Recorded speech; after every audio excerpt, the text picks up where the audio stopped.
बे समाव मोनसे राजखान्थियारि खौरां बिटिसिनि बारग' चिफ बिथां हाग्रामा महिलारि बे हाग्रामा महिलारि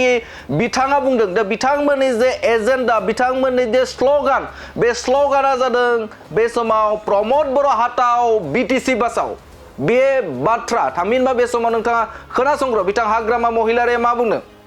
बिटिसि অঞ্চলৰ ৰাইজৰ কাৰণে ছাত্ৰ ছাত্ৰীসকলৰ কাৰণে বা গৰীব দুখীয়া সকলৰ কাৰণে বা ইয়াং ল'ৰা ছোৱালীৰ সকলৰ কাৰণে কি আঁচনি লৈ পেলাই আমি কাম কৰিম সেইবিলাক বিষয় লৈ আমি গ্ৰাছৰুটলৈকে গৈ আছোঁ প্ৰাইমাৰী লেভেলত মূল ইস্যুটো কি হ'ব মূল ইস্যুটো প্ৰমোদ বড়ো হাটাও বিটিসি বাঁচাও মালা পিন্ধিলেহে মই কনফাৰ্ম ক'ব পাৰিম আজিলৈকে মই মালা পিন্ধা নাইতো দেখা নাইতো बिथाङा बुंथिदोंमोन जे प्रमोद बर' हाटाव बिटिसि बासाव बिथांमोननि जे मेन एजेन्डा मेन थांखियानो जादों मा प्रमोद बर' हाटाव बिटिसि बासाव बिटिसि ओनसोलाव थामहिनबा आथिखालाव प्रमोद बर'आ सोरखार सालायगासिनो दं आरो बे प्रमोद बर'आ सोरखार सालायनायखौ फैगौ 2025 मायथाइयाव बिथांमोना बे समाव प्रमोद बर'खौ हटावनानै बा बोखारनानै बिटिसिखौ बासायनायनि मोनसे स्ल'गान बिथांमोननि मेन एजेन्डा बे बाथ्राखौ लानानै बिथां बिटिआरनि गाहाय मावफुं सोद्रोमा प्रमोद बर'आ गोख्रों फिनजाथाय होदों बे समाव बिथां प्रमोद बर'आ फिनजाथाय होदों हाग्रामा महिलारिनि जे बा बिपिएफ राजखान्थि हान्जानि जे एजेन्डा थामहिनबा बिथांमोननि गुबै थांखि बे गुबै थांखिनि सायाव बिथां प्रमोद बर'आ गिबि खेबनि थाखाय खुगा बेखेवदों थारैनो मख'नांगोन जे बे समाव प्रमोद बर' हाटाव बिटिसि बासावनि सायाव बिथां बिटिआरनि गाहाय मावफुं सोद्रोमा प्रमोद बर'आ गोख्रों फिनजाथाय होदों बिथाङा बुंथिदों जे हाग्रामा महिलारिमोननि जे बिथांमोननि जे एजेन्डा बे एजेन्डा बायदि प्रमोद बर' हाटाव बिटिसि बासाव बिथांमोननि जुदि स्ल'गानब्ला बे माब्लाबाबो बे खामानिया जाफुंनाय नङा थामहिनबा बे मोगथाङाव जाफुंनाय नङा होननानै गोख्रों फिनजाथाय होदों बिथां प्रमोद बर'आ बिथाङा फिनजाथाय होदों जे बे समाव प्रमोद बर' हाटाव बिटिसि बासाव बिथांमोननि जे सिमां बे सिमाङा माब्लाबाबो जाफुंनाय नङा होननानै बाथ्रा बुंथिदों बिथां प्रमोद बर' आरो बेनि अनगायैबो बिथाङा बुंथिदों जे बिटिसि ओनसोलाव गासै 35 लाख सुबुंफोर बे सुबुंफोरनि थाखाय बिथांमोना मा मावगोन बे बाथ्राखौ बिथाङा बुं दा बे समाव आंथ' सासे सुबुंसो थामहिनबा प्रमोद बर'आ सासे सुबुंसो दा बे गोरलै बाथ्रा नाथाय बे समाव 35 लाख सुबुंफोरनि थाखाय बिथांमोना मा मावगोन सोलोंथाइनि थाखाय मा मावगोन लाइमोनफोरनि थाखाय बिथांमोना मा मावगोन रायजो राजाफोरनि थाखाय बिथांमोना मा मावगोन बे बाथ्राखौ बिथांमोना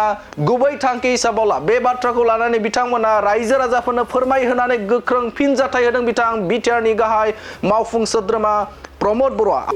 তেতিয়াতো কোনোদিনে নোৱাৰিব তেখেতসকলে চৰকাৰ বনাবলৈ বড়োলেণ্ড অঞ্চলৰ 35 লাখ জনসাধাৰণ মানুহৰ কাৰণে কি কৰিব এইটো কওক প্ৰমোদ বড়ো হাটাওটো ডাঙৰ কথা নহয় প্ৰমোদ বড়ো এজন ব্যক্তি কিন্তু বিটিচিৰ 35 লাখ জনসাধাৰণৰ কাৰণে কি কাম কৰিব শিক্ষাৰ ক্ষেত্ৰত কি কৰিব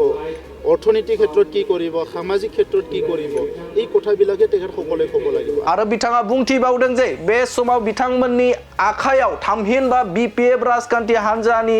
जे दैदेनगिरिफोरा फैगौ 50 बोसोरनि गेजेरावबो बिथांमोना रायजो राजाफोरनि गोजोन रायजो राजाफोरनि थाखाय खामानि मावनाय सासेबो दैदेनगिरि ओंखारनाय नङा होननानै गोख्रों फिनजाथाय होदों बिथां बिटिआरनि गाहाय मावफुं सोद्रोमा प्रमोद बर'आ बे समाव गोख्रों फिनजाथाय होदों जे फैगौ 50 बोसोर बिथांमोना जुदि बे समाव थायोब्लाबो बिथांमोननि गेजेराव सासेबो बिटिसि ओनसोलनि थाखाय बा रायजो राजाफोरनि थाखाय मोजाङै खामानि मावग्रा सुबुं मोननाय नङा दैदेनगिरि मोननाय नङा होननानै बाथ्रा बुंथिदों बिथां बिटिआरनि गाहाय मावफुं सोद्रोमा प्रमोद बर'आ बे समाव 50 बोसोर सम होदों थामहिनबा 50 बोसोरनि गेजेराव जे रायजो राजाफोरनाव बा रायजो राजाफोरखौ मोजाङै दैदेनलांनो थाखाय बेफोरबायदि दैदेनगिरि ओंखारनाय नङा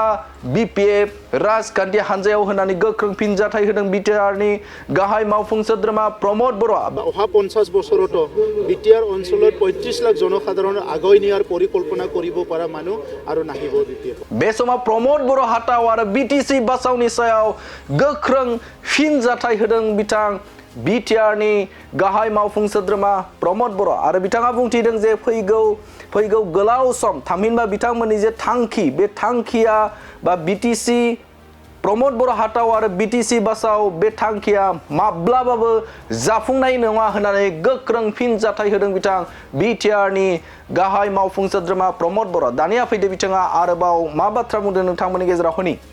তেতিয়াতো কোনোদিনে নোৱাৰিব তেখেতসকলে চৰকাৰ বনাবলৈ। বড়োলেণ্ড অঞ্চলৰ ৩৫ লাখ জনসাধাৰণ মানুহৰ কাৰণে কি কৰিব এইটো কওক।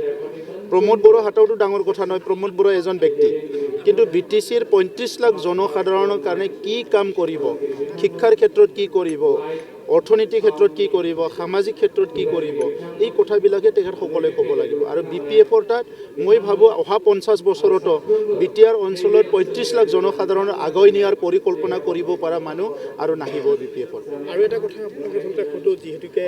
তেওঁলোকে 2 লাখ টকালৈ ইতিমধ্যে প্ৰাৰ্থীৰ আবেদন কৰিছে বা আবেদন বিচাৰিছে, যে তেওঁলোকে এই বস্তু খোলা কৰিছে, আপোনাৰ দলত নতুন প্ৰজন্মক প্ৰাধান্য দিয়া হ'ব নেকি? আমি নতুন প্ৰজন্মকো প্ৰাধান্য দি আছোঁ। আমাৰ বিধায়কত কোন আছে? জলেন দৈমাৰী ডাঙৰীয়া আছে, এটা যুৱ য়ং এনাৰ্জেটিক এজন ইউথ হয়। লৰেন্স